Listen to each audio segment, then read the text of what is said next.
Hey, what's up? My name is Silverman. Welcome back to another video on my channel. For today's video I created a Jac Harri style FLP, but before we actually start with the video I just wanted to say that my new track Runaway is out now on Zone Records. Check out the first link in the description, but let's start with the actual video. So yeah, I created another progressive house style FLP in like Jac Harri style. I think it's also quite similar to Mattis and Sadko, especially to their like Somebody You Loved remix. They made like this unofficial remix, which Martin Garrix also played live, I think. And yeah, let's check out the FLP.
Yeah, that's what it sounds like. Let me show you the leads first. So this is the melody that I came up with.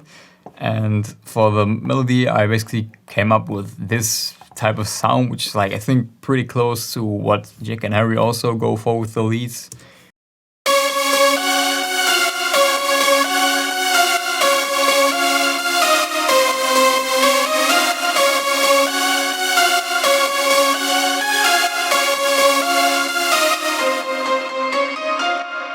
And what's kind of their signature is this fill, which I also implemented here.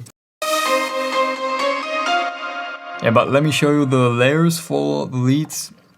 So I got 7 layers right here, as you can see. And the first one is from Nexus. It's the piano octaved AV piano, whatever. Then the second one is another piano. Then the third one is a string preset from the new FL Studio plugin Flex. And then the fourth one is from Nexus as well, also a string preset. And the fifth one is actually like the first superstar type of sound. And this one is the LD Exhale AS preset. Then the sixth one is also Spire. This one is called LD ARP Me. Then the last one is from Nexus again, and this one is called LD Angel 1. All of them go to channel 15 except the first one. The first one is going to channel 16, but also on channel 16 I've routed to channel 15. So channel 15 is basically my lead bus channel. So in here we have 2 EQs. This first one is like very specific. That was just needed in this case. And then the second one is for the low and the high cut. Like for the leads I usually go like around 200 Hz with the low cut. And then the high cut I always set it to 16K Hz. And I also wrote them off a little bit, the highs, to kind of make the leads a bit less harsh. Then we got some OTT to just compress the leads like a little bit.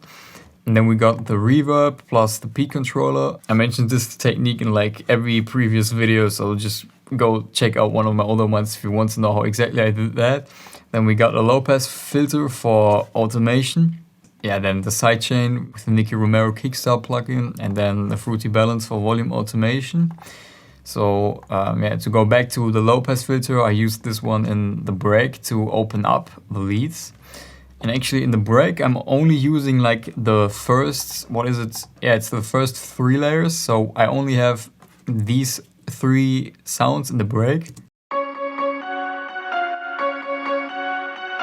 So as you can see, this is like the automation clip for the low pass filter, and it's just opening up towards the drop. And yeah, then in the drop we basically have like all the leads playing. And that's pretty much it with the leads. Now let's go on to the next sound.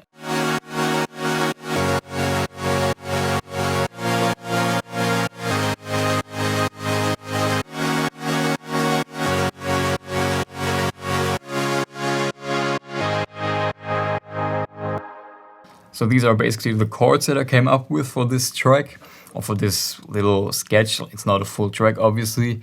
And yeah, so the first sound is from Silent 1. It's just like a saw wave that I made in here, and this one sounds like that. Nothing special, just a saw wave. And the second one is also just a saw wave, but this one is playing gated chords, so this one sounds like that.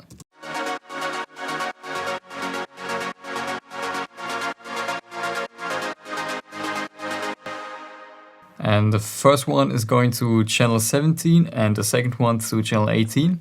Now let me show you both of these channels. So let's start with the 17, with channel 17. On here we have two EQs again, and with this one I basically cut away the low frequencies as well as like the very high frequencies. And again, I also rolled off those highs a bit to kind of have those chords a bit cleaner and to make them like less interfere with the rest. And then the second EQ is basically this one, where I just like reduced the lower mids a little bit. And then again, we got the low pass filter for the automation and the break. And then a gross beat for the sidechain. And the last effect is the fruity balance for volume automation. And then the second one, like the channel 18, is also going to channel 17. So it has all these effects as well. But this one has like an additional 2 EQs. So with this one, I also like rolls off some more of the lower frequencies, as you can see. And then the second one has like this little resonant frequencies. I thought kind of helped to kind of make this sound pop out a little more in the mix, as well as this like boost in the higher frequencies. And then we got a reverb, which kind of makes it sound far away because I reduced the dry signal and I have the wet signal up on like 100%. So it kind of appears really far away in the mix. And this also helps to kind of separate this chord sound from the leads and the rest of the mix down. And then we got a stereo enhancer to just make this sound a little wider. And that's pretty much it for those two sounds that I just showed you. Now let me show you the piano chords. So these sound like that.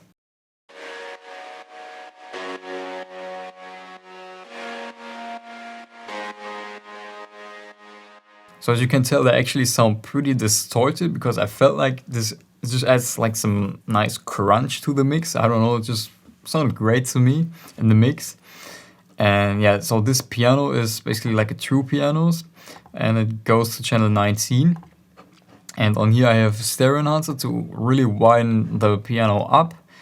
Then this one is like the distortion plugin, which I use to kind of really distort it. And then we got a reverb. And also with this one, I reduced the dry signal a lot, so it's also appearing like kind of far away in the mix. And then again, we got some EQing. With this one, I just like reduced this specific frequency right here because I felt like was resonating a bit. So this one helps also making the piano a bit cleaner. And then we got the kickstart for the sidechain and the drop, and this EQ again to like low cut and high cut the piano. And by the way, like the sidechain, which I showed you on all the sounds before and also on the piano, is only active in the drop. And that's it with this piano. Then let me show you the bass line. The bass line sounds like that.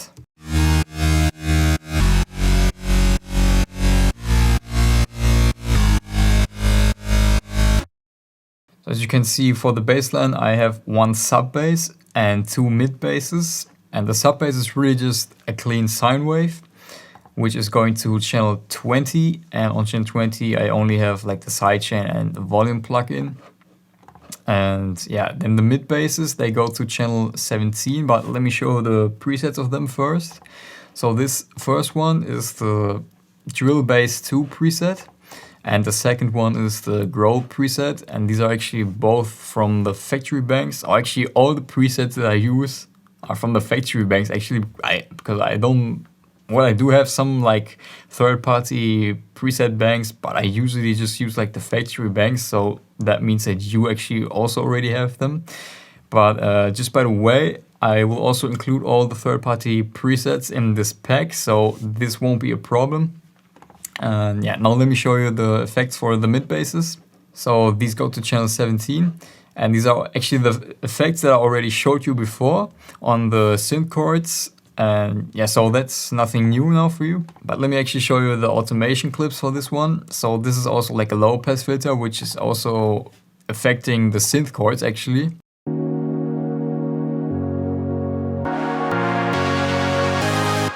So as you can tell, also they're opening up, and like on the drop they're fully open.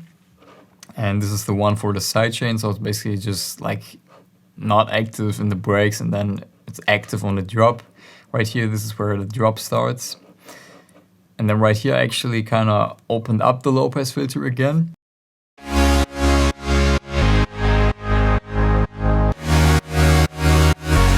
To kind of have like the second half of the drop really hit hard again. And yeah, then let me show you the break bass. For this one I also used a Spire preset, it's called Kung Fu, and it sounds like that.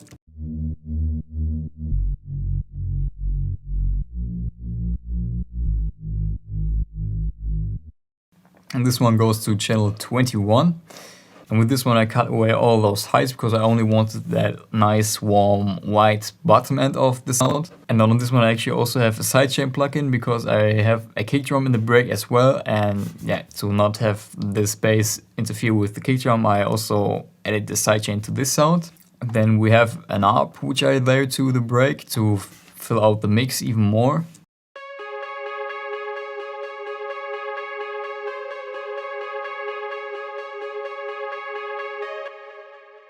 So this is like this plug preset from Nexus, and the ARP goes to channel 22. And on this one I have a low pass filter, and this one's actually not automated, so this one basically just stays on this like level of cutoff or whatever you want to call it. So it's basically not opening up. And then the second one is an EQ where I just have the low and high cut again. And then this last effect is stereo enhancer to just make it a bit wider. And then I layered a vocal ambient sound, and this one really kind of also helps filling up the mix, but it also adds some extra energy to the track, I would say.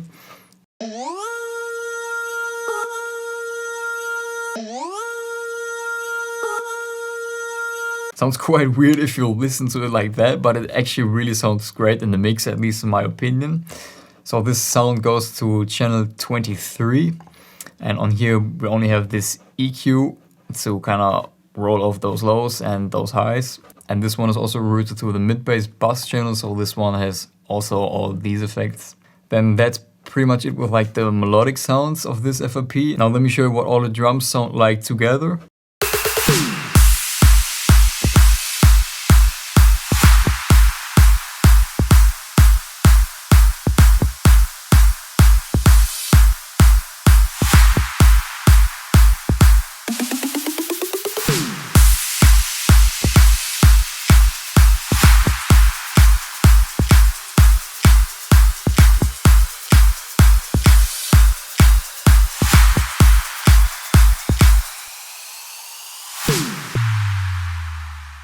So that were the drums in the drop. Now let me show you the drums in the breakdown and in the build up. So in the break we only have like this fill sound and this downlifter, plus the kick drum, which I already mentioned before.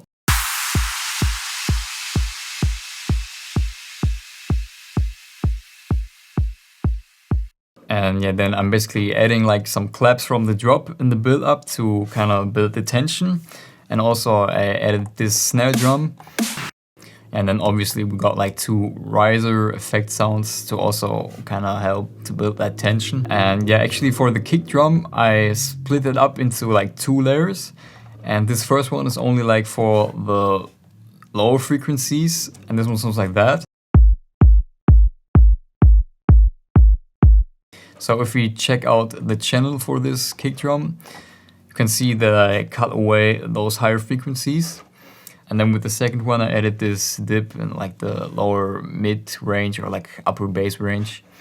And yeah, then I have like a separate top kick, which sounds like that. So with this one, I cut away all the lower frequencies. And this way I thought it just sounds a bit more unique, and it also kind of sounds more similar to like a Jac Harri kick, I would say.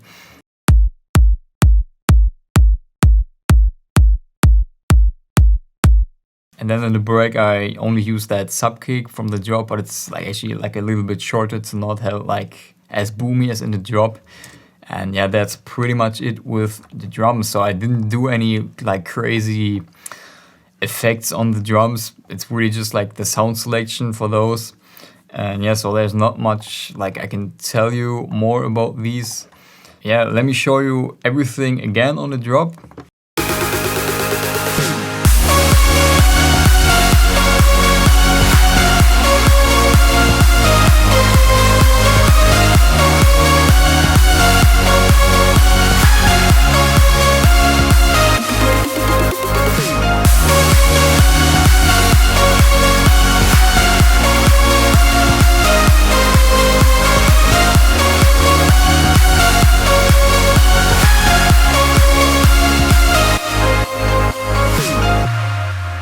So that's pretty much it. I hope you liked it. Make sure to go buy this one. You can get this one for €2, which is an absolute steal if you ask me. And yeah, I hope you liked it. Make sure to leave a thumbs up if you did. And also drop a comment with your feedback. And also let me know which style I should remake in the future. And subscribe if you haven't. And I hope to see you in the next video. Bye.